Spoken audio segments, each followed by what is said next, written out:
शायद 3-4 बार मिले हैं विपिन शर्मा जी से और इन्होंने बाकायदा वकालत की है इस फैसले की, साधुवाद भी सरकार को दिया है। हमारी जिम्मेवारी है कि आप जो कह रहे हैं उसका तुरंत जवाब हमसे लें। विपिन जी आंसर करिए। लोकतंत्र का गला घोंट दिया, डिक्टेटरशिप जैसे आप बिहेव कर रहे हैं, जम्मू कश्मीर को छोड़कर बाकी लोग खुश हैं, ये क्या बात हुई साहब? ऐसा कौन सा फैसला कि हमारे बारे में लिया जा रहा है, हम खुश नहीं है, आप बड़े खुश हैं, ये क्या बात है? आंसर करिए सर। बड़े सरल तरीके से मैं इनका जवाब दूंगा। धरती का स्वर्ग कहा जाता था कश्मीर को, ये हमने पढ़ा था बचपन से, ये किताबों में पढ़ा और पिक्चरें देखते थे, फिल्मों में देखते थे कि किस तरह से कश्मीर की वादियां हैं और जाने को मन करता था। शालीमार निषाद बगीचों में वो शंकराचार्य वहां पर जो सबसे ऊंचा उनको कहा है शिवलिंग, कहां था? अब क्या है वो? धरती का नर्क बन गया था इतने सालों से। क्यों? कारण कि एक चंद लोगों की वजह से जो यहां जहर उगलते हैं। मैं बात कर रहा हूं ये जो राजनेता हैं हमारे यहाँ के, जो अपनी सियासी रोटियां सेकते हैं और उनकी राजनीति से चलती है। और जिस तरह से प्रधानमंत्री ने खुद कहा है कि कुछ डायनेस्टिक है, कुछ परिवारों के जो वेस्टेड इंटरेस्ट है, उसकी वजह से हमारे देश को नुकसान उठाना पड़ा है और उसका खामियाजा भुगतना पड़ा है। और इसको मैं और खुलासे में बात बताता हूं। देखिए क्या होता है कि आज तक ये तो बड़ा वेग बात हो गई, मैं उसी की बात कर रहा हूं, वेग बात हो गई। मैं बिल्कुल आपको परिवारवाद पर भी देखिए, हम सब तो अब बहुत मैच्योर डेमोक्रेसी हैं। आप कौशिक साहब, एक मिनट विपिन साहब, कौशिक साहब ने कहा कि हम डेमोक्रेसी, सबसे बड़ी डेमोक्रेसी होने का दम्भ भरते हैं। मैं ये मानता हूं, चलिए हम गौरव करते हैं इतनी मैच्योरिटी में।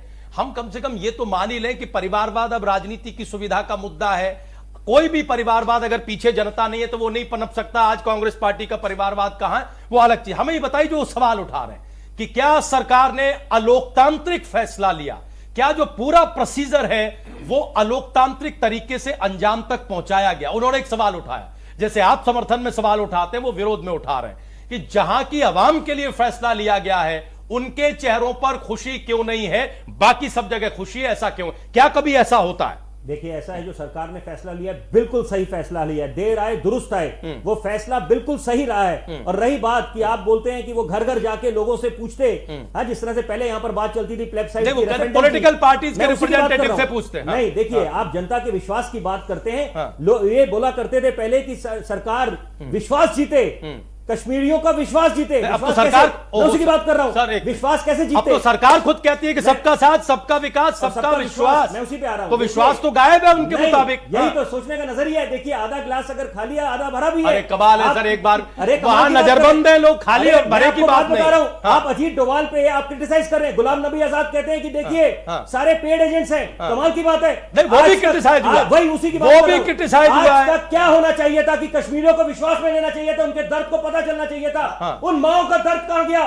उनकी गुहार जब मोदी और अमित शाह के कानों में पड़ी तो लोग समझ आया कि आपकी बात का सवाल बना, हम आपकी बात का सवाल बना रहे थे। कौशिक साहब, इससे पहले हम राजीव शर्मा जी और प्रेम सर के पास जाएं, चूंकि इन लोगों से लगातार बात होती रही है और हम अपने दर्शकों से भी कहें कि प्लीज हर तकरीर को ध्यान से सुनिएगा और जो सही लगे उसे चुनिएगा या उसका समर्थन करिएगा, क्योंकि हम बड़ा ईमानदारी से बात करते हैं और जिसकी जो राय है वो वैसे सामने आती है। हम विपिन जी की बात का सवाल बना देते हैं। वो ये कह रहे हैं कि अब तक जो अत्याचार होता रहा वो इतना ज्यादा बड़ा था, इतना ज्यादा गहरा था कि उसे हटाने के लिए, जिस धारा के पीछे होता रहा उसे हटाने के लिए किसी पॉलिटिकल रिप्रेजेंटेटिव से पूछने की जरूरत नहीं थी। वो बहुत अच्छा किया सरकार ने जो तुरंत हटा दिया। नहीं मैं सर एक मिनट देखिए, क्योंकि आपने मेरे को लेके करा, मैं सिर्फ आपको कोट किया है, बता दीजिए। बिल्कुल ठीक, मैं विनम्र पूर्वक एक बात बोलना चाहता हूं, इसमें जोड़ना चाहता हूं। राजीव जी, मैं ये पूछना चाहता हूं, मेरे को बड़ी जिज्ञासा है जानने की कि जो विपक्ष जो उसकी खिलाफत करते हैं उसका मुझे एक लॉजिक बता दें, एक लॉजिक बता दें। प्रधानमंत्री ने तो कल अपने संबोधन में कहा,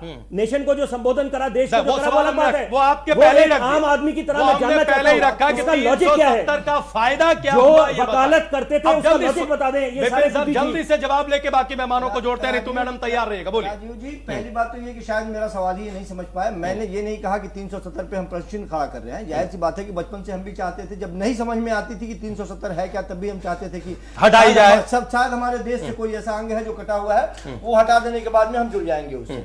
तो ये बात समझ में आती है। मैं सिर्फ ये कह रहा हूं कि जो हटाने का सिस्टम था उसके बारे में हम बात बात कर रहे हैं। हम ये कहना चाह रहे हैं कि जो आप दिखाने की कोशिश कर रहे हैं कि अजीत डोभाल साहब वहां पे बिरयानी खा रहे हैं और कितनी शांति है, मैं कह रहा हूं कि वो शांति नहीं, सन्नाटा है। वहां पे शटर गिरे हुए हैं, चंद लोग बैठ के आपके साथ प्लेट में बैठ के वो खा रहे हैं, बिरयानी खा रहे हैं और आप कह रहे हैं कि चारों तरफ शांति है। वहां बच्चों, मेरी बात सुनिए, पाकिस्तान के साथ समय पे बच्चों को दूध नहीं मिल पा रहा था। आज तक जो पाकिस्तान के साथ बिरयानी डिप्लोमेसी चलती थी, आई वॉश होता था। प्रधानमंत्री जी ने पूरी तहजीब दी, उसके बारे में लोगों ने कोई सवाल उठाए, नहीं पाए। जब वो सवाल उठाए तो बोल दिया देखिए इंटॉलरेंस है।